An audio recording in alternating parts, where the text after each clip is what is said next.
Today we get to talk about what I feel is one of the more underappreciated superhero movies of all time. But why is this movie underappreciated? Well, mainly because it was released just before the big superhero movie boom started. Released in 2005, this movie made $379 million, which by today's standards does not seem a lot considering Marvel has at least 4 if not 5 of the top 10 highest grossing movies of all time, but back then, $349 million was a lot for a superhero film. This was the first Batman movie in 8 years after the failures that were Batman Forever and Batman and Robin, and for the first time they took a more dark and realistic tone, which is probably where Batman should have been in the first place, but hadn't been until now. By making it realistic, Nolan also definitely took some risks by going away from more traditional comic book origins of some characters. And when you do that with a character with such embedded lore, you have to pull it off incredibly well, and luckily, they pulled it off incredibly well. Not to mention they pulled out one of the most star-studded casts in the history of superhero movies. Christian Bale, Michael Caine, Liam Neeson, Katie Holmes, Gary Oldman, Cillian Murphy, and Morgan Freeman all had major roles in this movie. This origin film tells the story of how Bruce Wayne became the Batman, from his parents' death to training with Ra's al Ghul to returning to Gotham and trying to save it from the Scarecrow and Carmine Falcone. And while this movie was greatly received, because it came right before the superhero boom, I do think it's underappreciated, especially considering its sequel film, The Dark Knight, is considered arguably the greatest superhero film of all time. But this movie deserves its due, and we're going to give it to it right now as we take a look back at Batman Begins. So the movie begins, no pun intended, with childhood friends Rachel Dawes and Bruce Wayne chasing each other around a yard with some ancient spearhead they found. While hiding from Rachel though, Bruce falls all the way down a well and breaks his arm. He also is confronted by a swarm of angry bats, which traumatizes him. Several years later, Bruce is now an adult man and is in prison. A bunch of the other prisoners jump him, but he's able to fight off 6 different men at once before the police restrain him and throw him in a cell. In that cell, he meets a man in a suit named Deckard, who extends him an invitation to join the group called the League of Shadows. Deckard tells Bruce that he'll be released from prison tomorrow, at which time he needs to find a rare blue flower and take it all the way up the mountain. And after being released, just like Deckard said, Bruce does exactly that, taking the flower and climbing many miles and probably many days up the mountain to the temple of the League of Shadows. Upon arriving at the temple, he meets the leader Ra's al Ghul, and Deckard asks him what his purpose of being there is. Bruce says he wants to master fear and use it against his enemies, but before he can do that, he must master his own fear. We get another flashback where it's revealed that Bruce's fear is indeed bats, stemming from that well incident. And up next, well, you kinda know how this goes if you ever seen a Batman anything. He goes to a play with his parents, they decide to leave early because the play has bats in it and Bruce is afraid,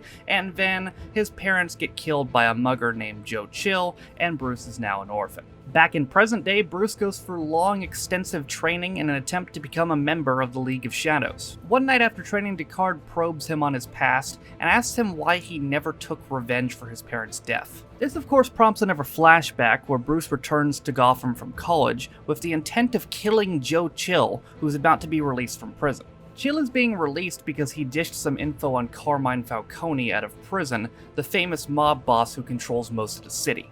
Bruce doesn't really give a shit about that though, as he's prepared to kill him anyway, but he's beaten to the punch by one of Falcone's hired assassins. While on the ride home with Rachel, she takes him through the lower part of town and explains why there must be proper justice for the court system instead of just senseless killing like what happened to Chill. Bruce reveals to Rachel though that he was going to do a senseless killing, and she slaps him and tells him his father would have been ashamed. After yeeting his gun into the ocean, Bruce decides to go confront Falcone for himself. Bruce is unafraid of Falcone at first until Falcone lets him know of his power, letting him know that he could take out Rachel or Alfred at any minute. Falcone tells Bruce that the true power comes from being feared, which Bruce takes to heart as he hops on a ship and gets the hell out of Gotham, which of course leads back to the events in present day. Back in present day, Bruce has mastered his League of Shadows training and is now prepared for the final test. After ingesting some fear gas, Bruce overcomes his fear of bats and is able to successfully hide in a crowd and outwit Deckard. It's then revealed to Bruce though that the final test is he must execute a prisoner, which he refuses to do.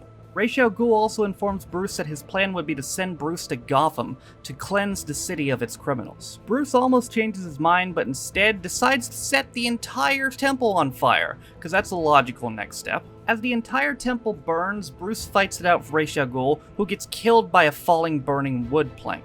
Bruce also picks up Descartes, who he knocked unconscious, and carries him out of the temple right before everything explodes. Descartes almost slides down a mountain, but Bruce saves him from that as well. Before leaving, Bruce leaves Descartes with people in the village, who will mend him back to health. Bruce then calls Alfred, who takes him on a plane back to Gotham. On that plane ride, Bruce informs Alfred that he wants to become some sort of masked vigilante of justice to protect the city and cleanse it of its sins, but without killing anybody. Back in Gotham, DA Rachel Dawes is beginning to become suspicious of one Dr. Crane, who for the third time has gotten a Carmine Falcone thug declared insane and brought to Arkham Asylum with him. Bruce is now back at home and sees a bat flying around the house, which Alfred mentions comes from somewhere in the yard. Bruce knows exactly where they come from though, and he goes down the well that he fell down as a kid. Bruce explores the tunnel, which reveals a very large cave system, which is home to hundreds if not thousands of bats. They get agitated and all fly around him, but Bruce is no longer afraid.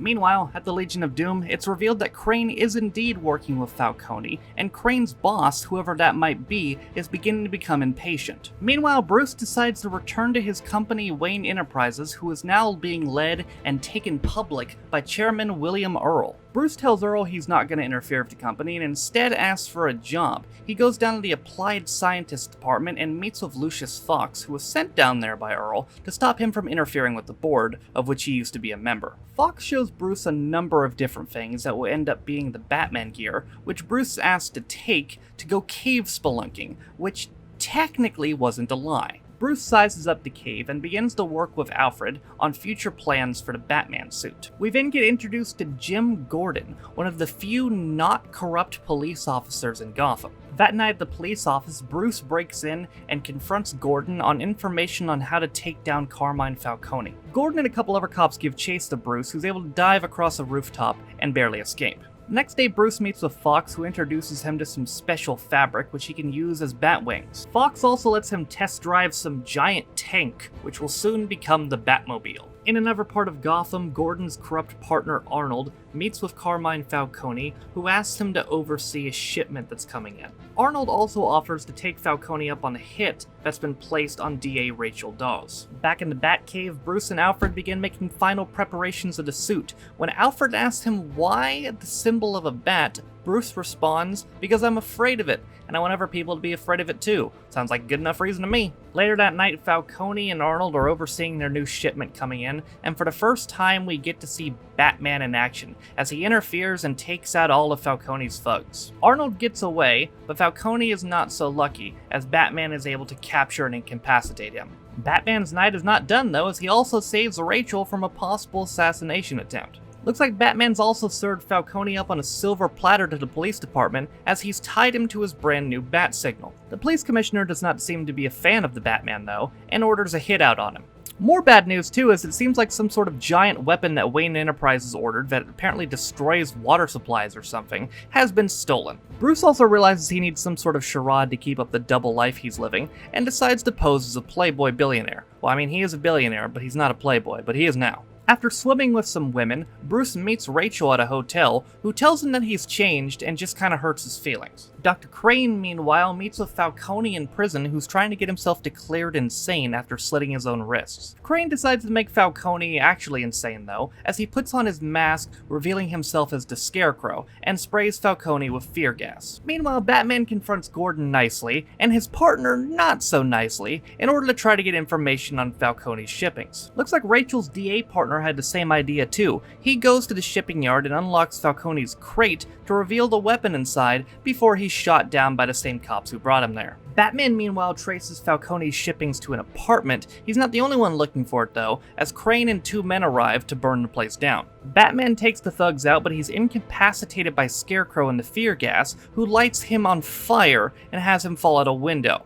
Luckily for Bruce, he was saved by Alfred, and not only that, but given a fear gas antidote by Lucius Fox. Apparently Bruce has been out 2 days and it's his birthday now. Rachel arrives to give him his present, which is revealed to be the ancient arrowhead that they fought over as kids. Back at Wayne Enterprises, William Morrow is fearful that Fox knows a little bit too much about the weapon they lost and decides to promptly fire him. Rachel, meanwhile, has made the super smart decision to journey to Arkham Asylum to confront Crane over Falcone. Crane decides screw it and decides to show Rachel what they're doing, and what they're doing is jumping fear gas into the water supply. Rachel tries to run, but Crane unleashes the Scarecrow on her. Crane has given Rachel a big dose of fear gas which will soon kill her, but luckily the Batman has arrived. Batman takes out Crane's thugs and is able to spray Crane with his own gas, causing Crane to see the Batman as a monster. As he's interrogating Crane, Crane reveals the shocking truth that he's working for none other than Ra's al Ghul. But in more bad news for Batman, other than that, the police have arrived. Gordon goes in first though and meets up with Batman, who tells him that he needs to take Rachel home and induce her with an antidote before she dies. Batman summons a huge flock of bats which is able to clear him a way out before driving off in the Batmobile, which prompts a police chase. The police chase him all throughout the city before he goes through the waterfall into the Batcave, where he's barely in time able to give Rachel the antidote. Rachel wakes up and Batman tells her that he's going to give her 2 antidotes which she needs to deliver to Gordon once she wakes up later in her apartment. Bruce then takes off the suit and puts on a different kind of suit to prepare for his birthday party. Alfred is not exactly pleased though, seeing the police chase, and is afraid that Bruce is being consumed by the Batman and wants to destroy his family name. But looks like Bruce has some unexpected party guests in Ra's al Ghul. Bruce knows this isn't really Ra's al Ghul though, as he killed the real one, and turns out Descartes is there, and he himself is actually Ra's al Ghul. Ra's tells Bruce of his plan to destroy Gotham from the inside by destroying the water supply and spreading fear gas all throughout the city. Ra's then returns the favor from several years ago by knocking Bruce out and burning down his entire house. To make matters worse, Ra's men in the police department free all the patients of Arkham Asylum, including now Scarecrow. Alfred's also able to save Bruce at the last second, and they barely make it down the elevator out of the burning mansion into the Batcave. The police department meanwhile are trying to save all the citizens, and Rachel arrives and gives the antidotes to Gordon. Rachel finds a young boy as well, but takes a wrong turn right into where Ra's al Ghul and his men are working. Raz's plan then takes shape as he unleashes the fear gas, and he's going to use the train to destroy the rest of the water supply. Rachel is confronted by the Scarecrow, who is now free, but luckily she has a taser and just tasers him right in the face. Batman meanwhile meets up with Gordon and gives him the keys to the Batmobile so he can shoot down the train before it's able to blow up the entire water supply. Rachel and the young boy are also confronted by several of the Arkham inmates, but Batman stops them and suddenly reveals to Rachel that he is in fact Bruce Wayne. Batman confronts Ross once again, who is able to escape onto the train. Batman fights off 4 of Ross's thugs, but he's being dragged down by multiple citizens who see him as a monster because they're induced with fear gas. Batman's able to get away though and infiltrate the train, where he begins to do battle with Ra's al Ghul. Gordon meanwhile does his job and uses the Batmobile to shoot down the train platform. Batman gets the better of Raz and does not kill him, but leaves him to die in the train explosion. Soon after, Batman is declared a national hero, and Bruce decides to take control of his company back. The company just went public, but Bruce bought almost all of his shares and fires Earl, replacing him at the helm with Lucius Fox. Bruce is later shifting for the remains of his burned down house when Rachel comes to meet with him. Rachel tells Bruce that she loves him, kinda, but she doesn't really want to be with him because he's not the man he used to be, or whatever, and she wants Batman to be gone before she commits to being in a relationship with him, and I kinda get it, but at the same time, she's also kind of an asshole. Anyway, Rachel leaves, and Bruce and Alfred make plans to rebuild Wayne Manor. The movie ends with Batman meeting a now Lieutenant Gordon on the roof, who tells him of some new criminal who leaves a Joker card as his calling. Batman promises to look into it, and Gordon tells him that he never said thank you, and Batman says, "You'll never have to." And that, ladies and gentlemen, is a prime example of how a good origin story should be done. Again, I think this Nolan style just definitely suited Batman more. Before this, Batman had just been kind of cartoony and wacky, and while some of those movies were fun, like Michael Keaton was great and Jack Nicholson's Joker was great, this was just more Batman. Batman's supposed to be sad, Batman's supposed to be dark, Batman's supposed to be gritty, Batman's not supposed to be all wacky and, Arnold is Mr. Freeze titties and George Clooney and bat nipples and all that shit. This is how Batman is supposed to be, and this is finally the first time it was properly portrayed that way. And I really like almost every aspect of this movie. The story, again, was just fantastic. The actors' performances were great. Gary Oldman was great. Christian Bale was tremendous. Everybody, Morgan Freeman. I gotta be honest though, the only aspect of this I maybe don't like was racial. I don't know what it is. You'll see it more in The Dark Knight as well, but like, she's kind of a dick, you know? Like, I understand her reasons, I get it, but you don't have to be that much of a dick about it, you know? Like for instance at the end when she tells Bruce like, oh, I'm in love with you, but also fuck you, I don't want to be with you. It's like you could have just let him down easy. You don't have to like say, oh, I'm completely madly in love with you, but I don't want to be with you. And clearly that wasn't true, because then in the next movie she just goes and dates Harvey Dent. So like, I don't know. I'm pretty sure she's a character they may have invented for this movie. I don't entirely know, but I wasn't really a big fan of her. It's also worth noting that in The Dark Knight, Rachel is portrayed by a different actress, as Katie Holmes chose not to come back. And of course, this movie led into The Dark Knight, which is my personal favorite movie of all time. Heath Ledger as the Joker is my personal favorite actor performance of all time, and I really can't wait to gush over it.